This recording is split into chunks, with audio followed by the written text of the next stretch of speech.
Laida Krepšinio pasaulyje su Vidu Mačiuliu remia Lietuvos krepšinio federacija ir Krepšinio namai Kaune.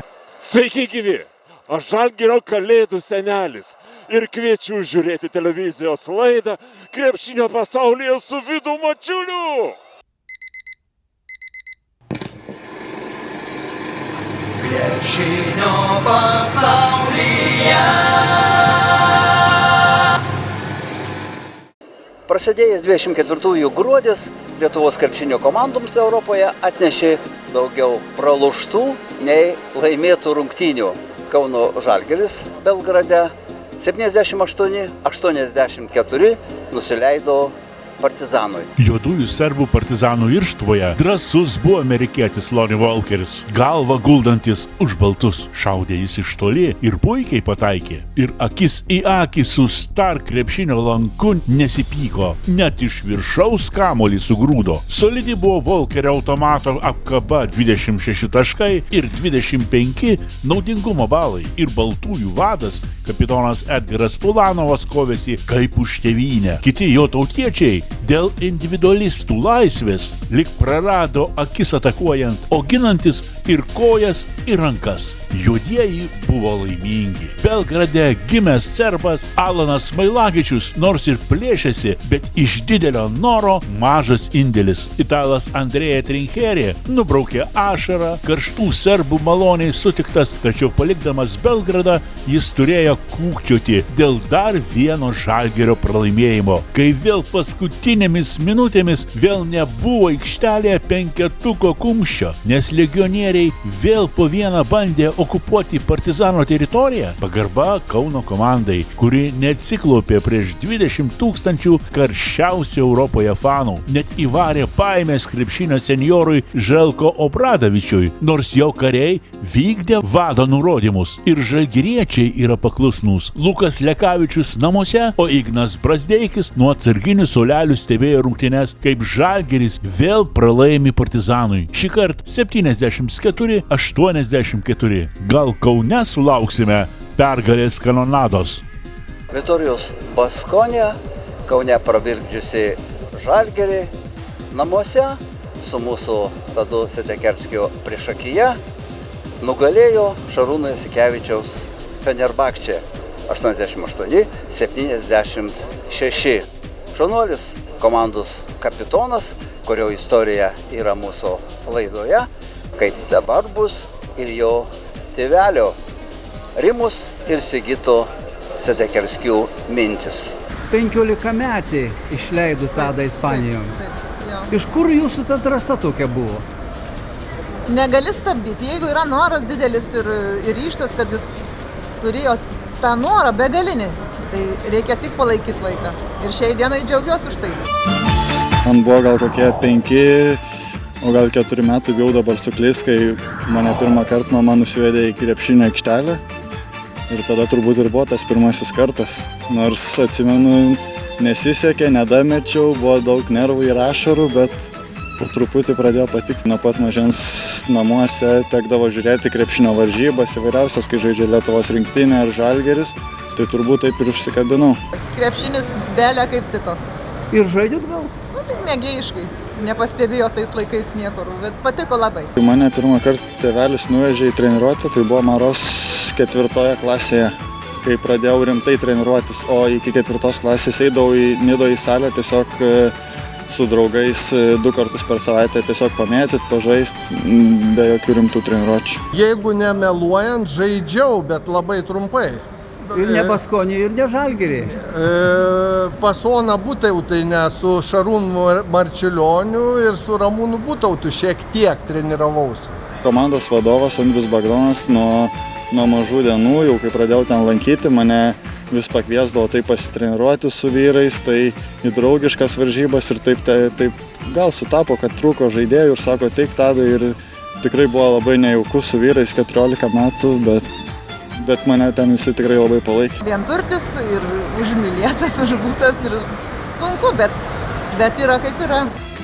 Aš visą laiką žaidžiau, to prasme, ir su Vlado Knašiaus krepšinio mokyklai, su savo amžiaus vaikais ir su vyresniais, o po Kuršių tada taip jau sutapo, kad pastebėjo Ispanijos klubas.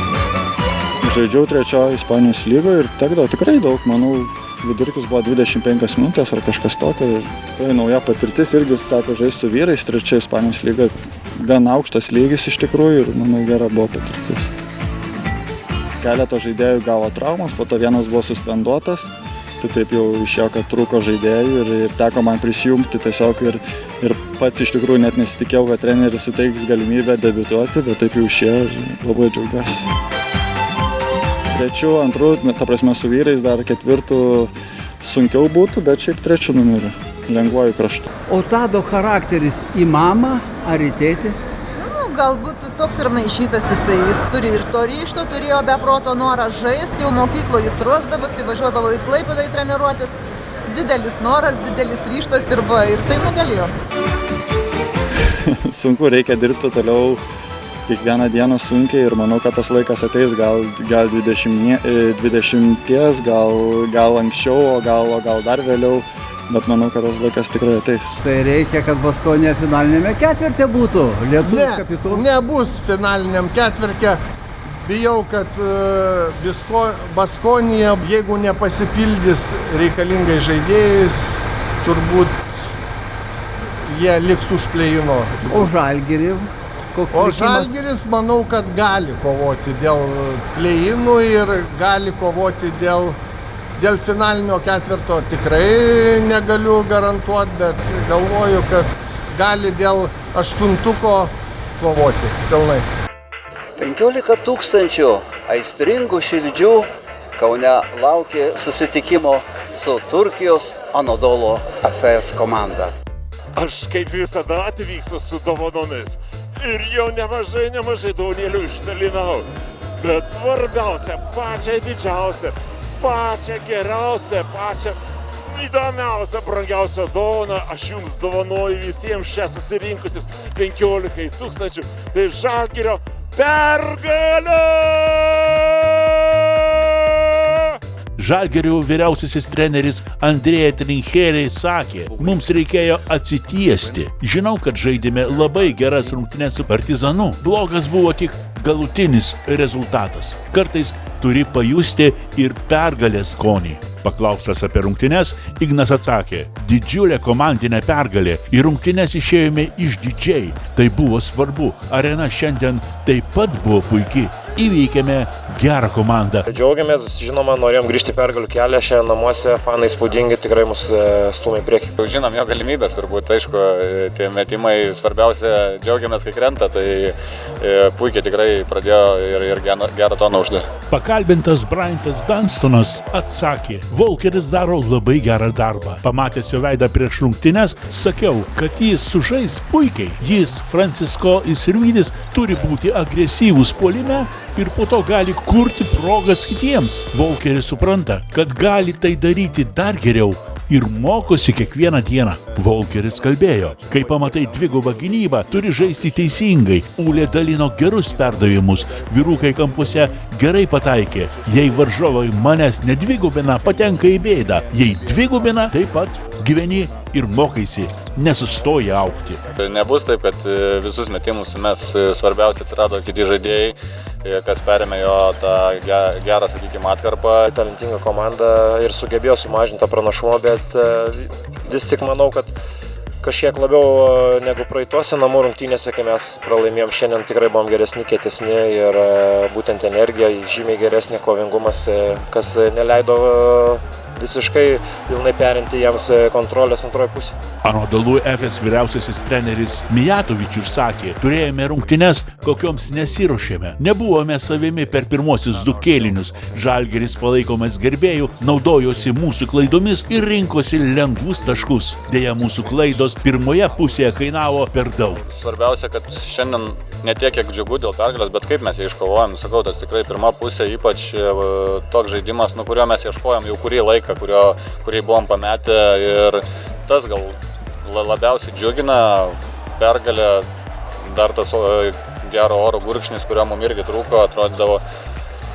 Žaisdavom tas rungtynės, keliais taškais pralaimėm, tikrai toks nusivylimas ir jau tas šleifas toks vilkosi kurį laiką, tai džiaugiamės, kad nutraukėm. Aš jau senai buvau Belgrade. Kaip ta Jų arena, tie žiūrovai labai skiriasi nuo Kauno. Na taip, visų pirma, paskendę dūmuose gerokai, tai prirūkyta arena, daug dūmų, daug blogo kvapo, ten tai priimtina. Partizanas turi geriausius fanus Europoje, įsitikinęs Alenas Mailagičius. Jie dainuoja visas rungtynes, visi 20 000, visi palaiko komandą, net ir kai ji atsilikinėja. Buvo smagu trumpam sugrįžti namo, bet gaila, kad pralaimėjome. Mes turime puikius fanus ir čia Kaune, bet vis tiek Belgradas yra viena karščiausių vietų Europoje, jei ne karščiausia. Ir manyčiau, kad mes irgi einame link to.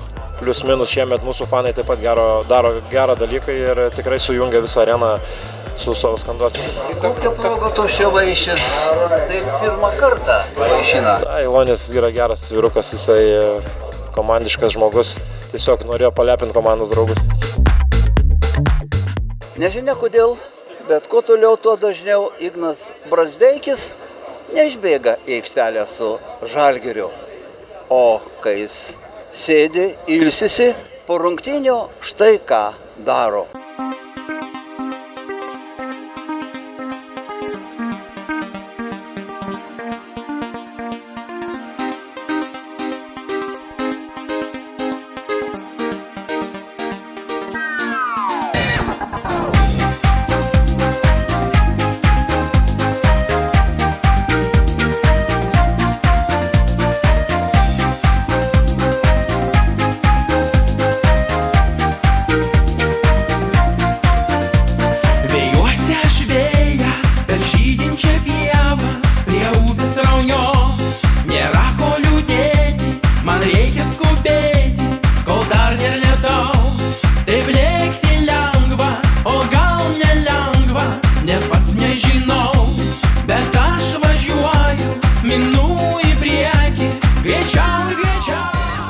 Sėdėti ant atsarginių suolelio tikrai nėra lengva, ypač esant kovotojų, kuris galvoja, jog gali padėti komandai, kalbėjo Brazdeikis, bet mano darbas yra tiesiog būti pasiruošusiam, tiesiog turiu toliau dirbti.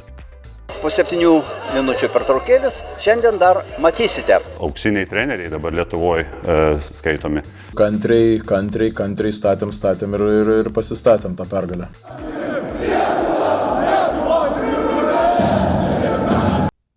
Laida Krepšinio pasaulyje su Vidu Mačiuliu remia Lietuvos krepšinio federacija ir Krepšinio namai Kaune. Cibet – lošimo automatai.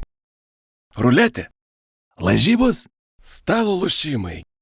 Įsitraukimas į azartinius lošimus gali sukelti priklausomybę. Esu Ramūnas Petraitis, 96 metų Europos jaunimo čempionas. Žiūrėkite laidą Krepšinio pasaulyje su Vidu Mačiuliu.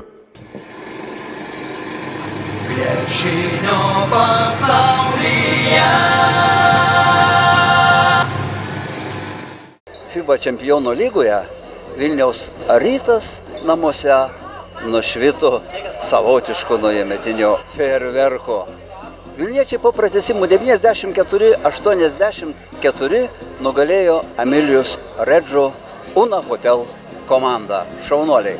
Pirmojo kėlinio pradžioje žaidimas buvo banguojantis, kalbėjo lemiamo metimo autorius Sevinjonas. Buvome vangus gynyboje, bet likus 4 minutėm trečiajame kėlinyje padidinome agresyvumą, pradėjome nardyti ant kamulio ir tai padėjo mums pasiekti pergalę. Antri šansai jos laikė rungtynėse ir labai sunkus metimai, dėl kurių mes niekada per daug nesijaudinam. Šiandien laikėme savo komandos kultūros, kad mes nekvitinam niekada, nepasiduodam ir sunkiausiais momentais buvom kartu ir ataka po atakos kantriai statėm ir pasistatėm tą pergalę.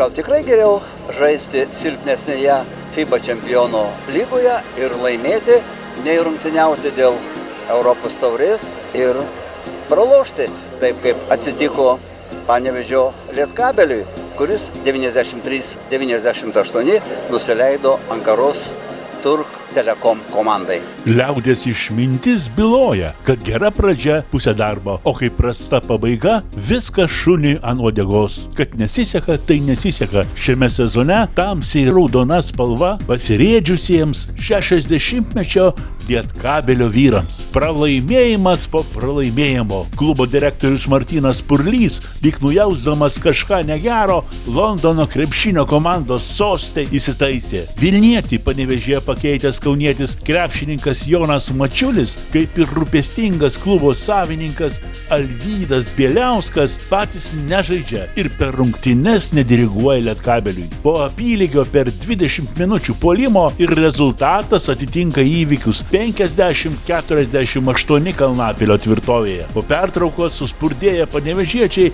lemiamą kėlinį pradėjo pasiekę 8 taškų persvarą. Tačiau Turk Telekom šviesolaidžio greičių šeimininkus pasivijo, išlygino ir pirmavo. Likus žaisti 1 minutę ir 16 sekundžių, graikas Georgijos Kalaidzakis išlygino rezultatą. Bet kaip mūsų komandoms dažnai atsitinka, 3 nesustabdo turkų komandos žaidėjo. Jau 90-92 likus žaisti 46 sekundės, Manto Rupštavičiaus tritaškis ir jau Panevėžys džiūgauja, bet tritaškiu atsako ir Turkų Telekomas 93-95. Lietkabelis nesugebėjo išlyginti ir svečiai laimėjo 5 taškais 98-93. Au, pergalės, kur jūs?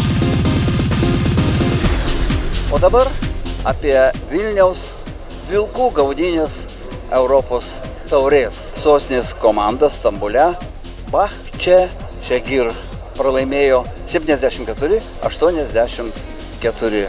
Bėga vilkas, tunka vilkas, guli vilkas, džiūsta vilkas. Vilniečių Vuls 12 nei šioks, nei toks, susitikę su Bahčešehir ir Vilniuje, ir Stambule. Priimdami Gedimino mieste, italų trenerio ujami vilniečiai turkų komandai pasidavė net 12 taškų nuopolių. Prekybininkų rojuje Stambule vilniečiai norėjo kojomis ir dantimis daugiau kai ką jų valdose nugvelbti. Žinoma, turkų siūlomų pigių kailinių kalėdų proga neįsigijo, nes nebuvo kada ir baimė neapleido. Šeimininkai Vilniaus Vilkams vilkailį išpėrė, gerai dar, kad nei baltos ar juodos odos nenulupo. Atvykėliai pamatė, kad Bahčešehir pasileido šuolės link svajoto tikslo pergalės, nepuolė iš paskos bėgti ir jų vytis, nes jau buvo seniai padusę. Europos taurės A grupės pirmūnai turkai dar labiau išryškino savo lyderių poziciją. Bahčešehir atėmė iš vilniečių 10 daugiau kamuolių, atliko daugiau rezultatyvių perdavimų ir rečiau klydo. Kad kuo greičiau Kaune Vuls su Žalgiriu sužaistų ir laimėtų. Kai jie Vilniuje greitai ir skausmingai apkandžiojo kauniečius, paskui ir su kitais tą patį padarė. O jeigu Vilkams jau dantis atšipo ar jie lūžinėja, tada ir nauji protezai nepadės. Ką daryt? Klausė Radži daina. Visų švenčių proga mūsų tautiečiai, gyvenantis toli nuo gimtinės, prisimena artimuosius, gal ir mūsų krepšinį. Ramūnas Petraitis jau daugelį metų gyvena Jungtinėse Amerikos valstijose, o Ramūnas buvęs Plungės Olimpo ir Lietuvos jaunimo rinktinės Europos čempionės žaidėjas. Draugiška, stipri komanda, turėjom tikrai žaidėjus aukščiausio lygio, kurie vėliau tapo žaidėjai Lietuvos vyrų rinktiniai, Europos čempionai 2003. Auksiniai treneriai dabar Lietuvoje skaitomi. Tas mano toks ir yra, tas prisiminimas iš tų laikų, kad mes labai buvom visi kaip kumštis. Komandai tada tuo metu buvo ir Šarūnas Jasikevičius, ir tuo metu ir Timinskas, Praškevičius, ir Jurkūnas Šeštokas, Marčiulionis Kęstutis, Tomas Masiulis, aišku, buvo. Dainis Adomaitis buvo su mumis. Tikrai buvo visi labai draugiška komanda, tai labai smagu buvo kovoti su vyrais. Po Stambulo buvo Australija. Važiavom jau be kelių pagrindinių žaidėjų, aš atsimenu, jau negalėjo ir Timinskas važiuoti, negalėjo Domaitis, Praškevičius, jau jie vyresni buvo. Tai mes nuvažiavom truputį silpnesni, pasijungė, jie 0 tada, jau buvo labai neblogai atrodė, pasijungė, buvo ir Slanina toj komandai, Mindaugas Žukauskas buvo toj komandai. Nu, turėjom gerą komandą, bet ten jau truputį silpniau sekėsi, likom 9 galų gale, bet taip jau išėjo, kad stebuklų nepridarėm. Henrikas Giedraitis buvo vyriausias treneris, Šarūnas Sakalauskas buvo antras treneris. Kai laimė visada gerai, visur, visi treneriai geri buvo, tikrai turėjom super laiką, buvo labai smagu visiems, viskas ėjo kaip sviestų patepta. Aš galiu pasakyti, buvo tikrai neblogas taktikas Henrikas, jisai išbraižydavo viską, tikrai turėdavo ir tos jau derinius gerus ir labai protingai prieš kitas komandas, dėl to man atrodo, dėl to Europoje mums tikrai neblogai pasisekė kaip žmogus. Nu tikrai, bendravimas buvo labai, ir buvo visko, ir dalykiško, bet ir galėjai prieiti prie žmogaus, ir galėjai pasišnekėti, ir galėjai ranką paduoti, apsikabinti, buvo visko. Gruodžio 8 Žalgirio ir Ryto dvikova Kaune. Tai LKL rungtynės. O kada buvo lengva, aš nežinau, aš neatsimenu ne vienų rungtynių, kada buvo lengva. Tai mums labai svarbios rungtynės mūsų fanam ir pirmose tikrai nuvylėm jos, nuvylėm ir save, tai dabar kaip pergalės nieko kito mes negalim tikėti. Kad būtų geros rungtynės, visi liktų sveiki, be traumų ir kad Žalgiris laimėtų. O štai nacionalinėje krepšinio lygoje prieš savaitę susitiko Žalgirio antroji ir Ryto antroji komandos. Jaunieji krepšininkai buvo pikti, greiti, klydo ir visą tai matė žalgiriečiai ir klubo prezidentas ir keli žaidėjai, daug fanų ir visi turbūt pabaigoje nustebo. Toks buvo jaunųjų krepšininkų Žalgirio būsimosios pamainos džiaugsmas, kad dūmuose ne viską pavyko nufilmuoti, bet tai pamatysite gražus įsimintini kadrai.